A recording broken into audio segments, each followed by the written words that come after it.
Hello everyone. So in this video, I am doing I'm going to be talking about Eastern State Penitentiary. Now, Eastern State Penitentiary was an old prison a long time ago, like very long ago, and it's been around for years. It's now a museum. It's I don't think it's open like every week, really. I know it's open on Saturdays. Um, but yeah, like it's been investigated by paranormal investigators a lot of times, and um, the famous gangster Al Capone uh was staying there before he got moved to the newly established and opened Alcatraz Museum. So, Eastern State Penitentiary been around way longer than Alcatraz. A lot of prisoners were kept there, and of course they died there. Uh, it's how it is, of course. Um, but yeah, I'm gonna keep talking until like people pop in. Um, but yeah, like uh, at least look up Eastern State Penitentiary to kind of like help me out. Okay, hopefully people pop in.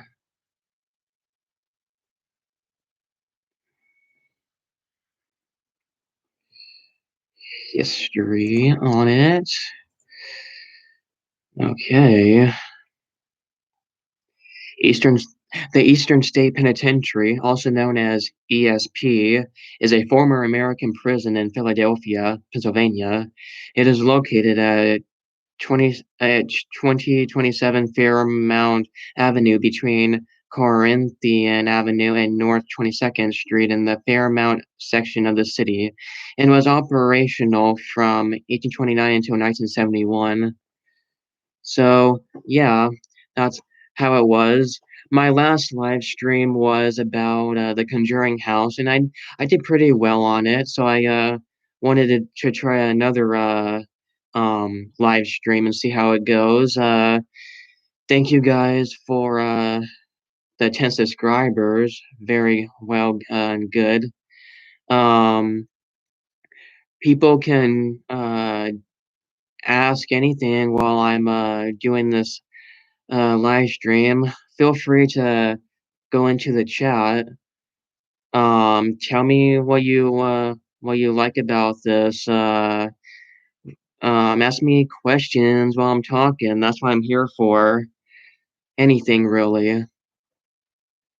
Um, One like on this live stream. Thank you. Um, yeah, so I'm going to be talking more about this. Okay, so history of Eastern State. When Eastern State opened more than 180 years ago, it's probably longer than that now, it changed the world. Known for its grand architecture and strict discipline, this was the world's first true penitentiary, a prison designed to inspire penitence or true regret in the hearts of prisoners. The building itself was an architectural wonder. It had running water and central heat before the White House. Oh, really? I did not know that. And attracted visitors from around the globe. Use the resources below for more information about the history of Eastern State Penitentiary. I will do that. Timeline. Notable events from 1776 to today. Okay. Notable inmates, for sure, I will do that. Alright. Uh, Still gonna wait for at least people to come into the chat. Ooh, wow, a lot of people. Okay. So one of the most famous inmates to actually arrive at Eastern State Penitentiary back then was the well-known prisoner that we all know today was Alphonse Scarface Capone, and he got the nickname Scarface because when he was younger, he ended up in a fight with like I'm thinking some gang members or street people, and they ended up like scratching his face. I'm guessing, yeah, like it ended up leaving a scar on his face. I'm thinking on the right side. I could be wrong. Um, and he ended up keeping the scar for the rest of his life. So he ended up at Eastern State Penitentiary. He spent a little while there. Um, oh yeah, and it says right here, Chicago's most famous mob boss spent 8 months at Eastern State in 1929 to 1930. Well, that just tells you guys right there. Um, Arrested for carrying a concealed deadly weapon. I was thinking it was for like tax evasion or tax fraud. Even though I don't think there's such a thing as tax fraud, there might be. Uh, and um, yeah, arrested for carrying a concealed deadly weapon. This was Capone's first time since I cannot talk. Arrested for carrying a concealed deadly weapon. This was Capone's first prison sentence. His time in Eastern State was spent in relative luxury. Like the man was pretty rich. He had a lot of money, and he this was his career. His career was being a gangster. He was the boss. He even ordered the Valentine's Day massacre, for instance. So yeah, um, his time in Eastern State was spent in relative luxury. Well, of course, his cell on the Park Avenue block had fine furniture, original, wait, no, Oriental rugs, my bad, and a cabinet radio. Like I said, he was so rich that he could afford to have like a beautiful, luxurious, furnished prison room. Really, like when it comes to us today, our prison cells will look more like all scratched up. They'll look like you wouldn't really want to live there. But back then, like if you were homeless, you would want to go to prison just to be able to have a place to live.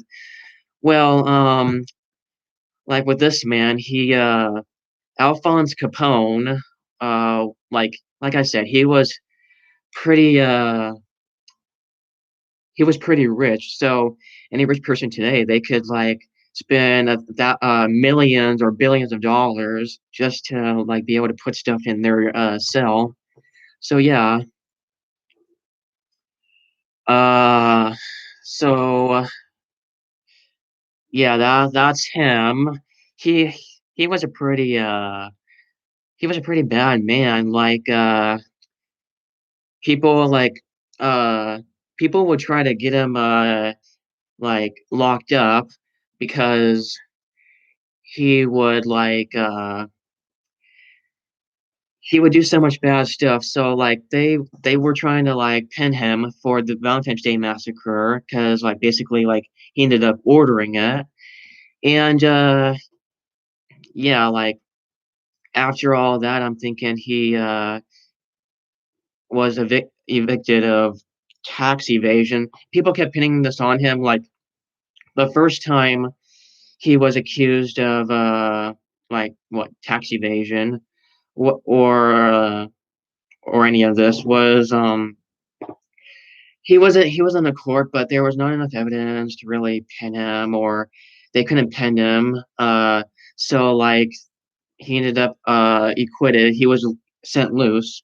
So then after all that, he was actually found guilty for doing more crazy things. So then he was sent to Eastern State Penitentiary from 1929 to 1930. And another person, Victor, Babe, uh,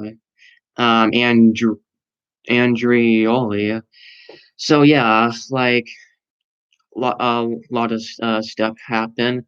And how did Alphonse Scarface Capone pass away? Well, he ended up having he ended up getting very ill. I'm thinking he was still in prison, but I'm not sure. Um, After all that, he ended up dying of cardiac arrest. So yeah, he became very ill. Of course, he was getting older. So now on to Victor, convicted of killing a Pennsylvania state trooper in 1937. And Andrioli, I think that's how I pronounce it, arrived at Eastern State Penitentiary to serve a life sentence for first-degree murder. If Alphonse would have done that, he would have been in a lot longer, I'm thinking. He escaped in 1943, apparently by hiding in a delivery truck that was leaving the prison. Several weeks later, the police caught up to Andrioli in a Chester, PA diner where he was shot dead. So yeah, I don't know very much about this guy, but I'm just kind of reading all of this. Morris, the Rabbi Bulber, I don't know what that means.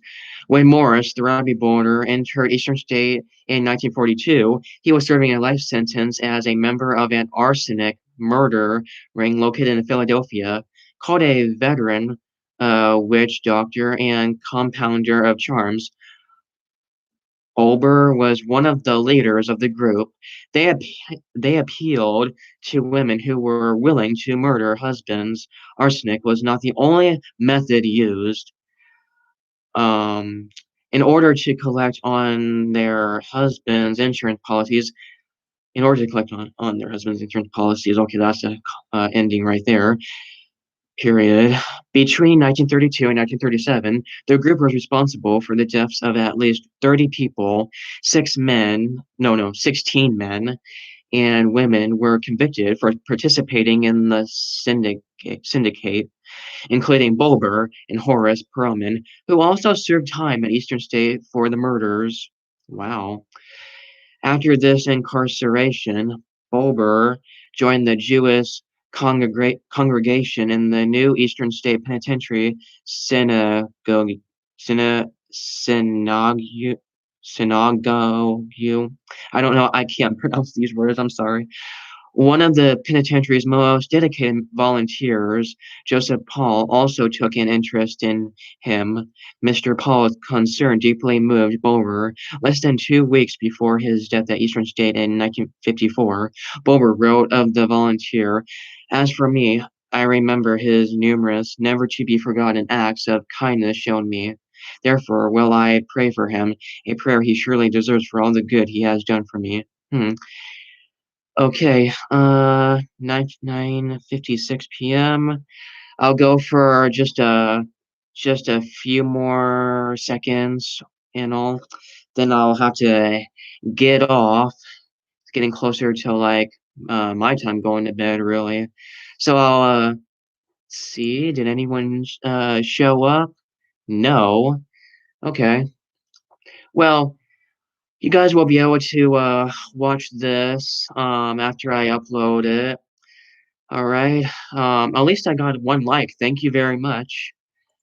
Um, and like I said, these I'm just reading like the inmates and all. Leo Callahan of the approximately 100 inmates to escape from Eastern State, Leo Callahan is the only one that got away with it. Assault and battery with intent to kill brought Callahan to ESP, and a makeshift wooden ladder brought him out. 1923, Callahan and 5 other inmates built a ladder that they used to scale the east wall of the penitentiary. His 5 accomplices were all eventually recaptured, but Callahan is still at large, although he would now be over 110 years old. So so my channel is actually like about the mysteries of places and all. So What is the mystery of the Eastern State Penitentiary? Well, it could be of the inmates trying to get help from the prison. So they could be knocking on walls, trying to get people's attention. A lot of people still go to Eastern State Penitentiary and hear uh, like some footsteps. They hear eerie voices. They hear um, like loud voices, like say they'll probably be hearing like "Help me! I am not guilty." You can even see like prison guards and all. You can look up the more information about Eastern State Penitentiary on the internet. And yeah, I'm sorry I have to go. Um, Next time I'll start this a little bit earlier. But anyway, again, what is the mystery of the Eastern State Penitentiary? Well, I told you what I can for now, but good night, everyone. I'll be doing another live stream soon. See you on the Ghost Trail.